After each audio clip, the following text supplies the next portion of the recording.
Corona virus की वजह से जारी लॉकडाउन के बीच प्रधानमंत्री नरेंद्र मोदी आज देशवासियों को संबोधित करेंगे। सुबह 11 बजे पीएम मोदी रेडियो के जरिए मन की बात कार्यक्रम करेंगे।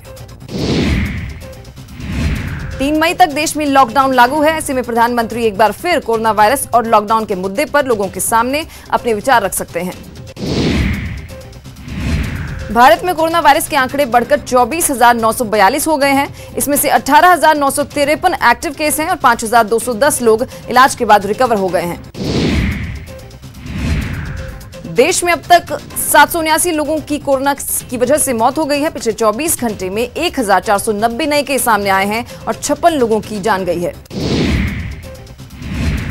कोरोना वायरस का कहर देश में लगातार बढ़ता ही जा रहा है। वहीं अब कोरोना वायरस की जांच के लिए मंगाए गए रैपिड एंटीबॉडी टेस्टिंग किट से टेस्टिंग पर अगले आदेश तक रोक लगा दी गई है।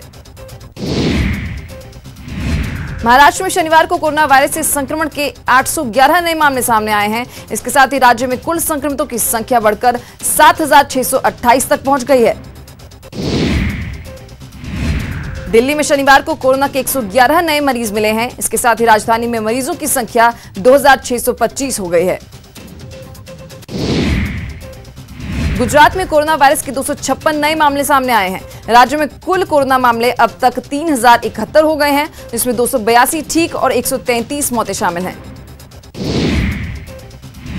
यूपी में पिछले 24 घंटे के भीतर कोरोना के 177 नए मामले रिकॉर्ड किए गए हैं। इसके साथ ही प्रदेश में मरीजों की कुल संख्या बढ़कर 1,793 हो चुकी है। पंजाब में अब तक कोरोना वायरस की वजह से 17 लोगों की मौत हुई है। जम्मू कश्मीर में कोरोना वायरस संक्रमण से 5 लोगों की मौत हुई, जबकि केरल में 4, झारखंड और हरियाणा में 3 लोगों ने अपनी जान गंवा दी। बिहार में कोरोना वायरस संक्रमण के 228 मामले सामने आए हैं, जबकि ओडिशा में 94 मामले सामने आ चुके हैं।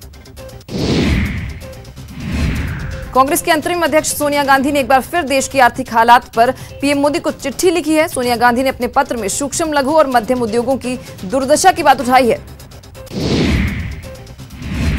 कोरोना लॉकडाउन पर कांग्रेस ने केंद्र सरकार पर निशाना साधा है। कांग्रेस ने लॉकडाउन किए जाने पर कहा है कि बिना सोचे समझे और बिना योजना के फैसला लेने से नुकसान सिर्फ मौद्रिक नहीं होता है।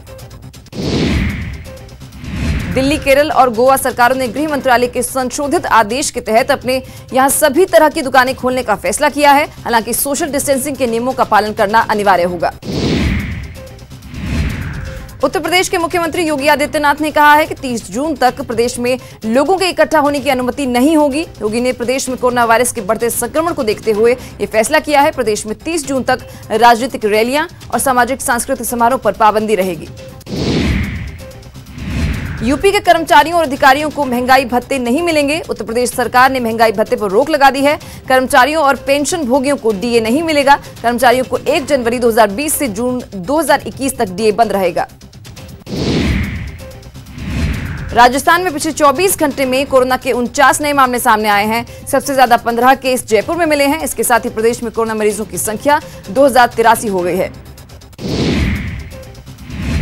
प्रदेश में कोरोना से पिछले 24 घंटे में 3 नई मौतें हुई हैं। इसके साथ ही प्रदेश में कोरोना से मरने वालों की संख्या 35 हो गई है। प्रवासी मजदूरों को लेकर सीएम गहलोत ने बड़ा ऐलान किया है। सरकार जल्द ही सभी प्रवासी राजस्थानी और मजदूरों की घर वापसी करवाएगी। सीएम अशोक गहलोत ने प्रवासियों को लाने के लिए अफसरों को निर्देश दे दिए हैं। प्रवासी राजस्थानी को पहले रजिस्ट्रेशन करवाना होगा। इसके लिए सरकार ने हेल्पलाइन नंबर जारी किए हैं। सीएम अशोक गहलोत ने वीडियो कॉन्फ्रेंसिंग के जरिए प्रदेश के सभी जिला मुख्यालयों से जुड़े और अधिकारियों से मॉडिफाइड लॉकडाउन को लेकर चर्चा की। इस दौरान केंद्रीय गृह मंत्रालय की ओर से जारी गैर जरूरी दुकानों को खोलने की एडवाइजरी को लेकर भी चर्चा हुई। कोरोना संकट के बीच सीएम अशोक गहलोत ने महिलाओं से जुड़े मुद्दों पर उच्च स्तरीय बैठक लेकर जरूरी निर्देश दिए। बैठक में खास फोकस महिलाओं के खिलाफ घरेलू हिंसा को रोकने पर रहा। कोरोना को कंट्रोल करने के लिए राजस्थान की गहलोत सरकार जल्द ही प्लाज्मा थेरेपी शुरू करने जा रही है। सरकार ने इसके लिए ICMR यानी Indian council of medical research से इसके इस्तेमाल की मंजूरी मांगी है। दुनिया भर में कोरोना का प्रकोप जारी है।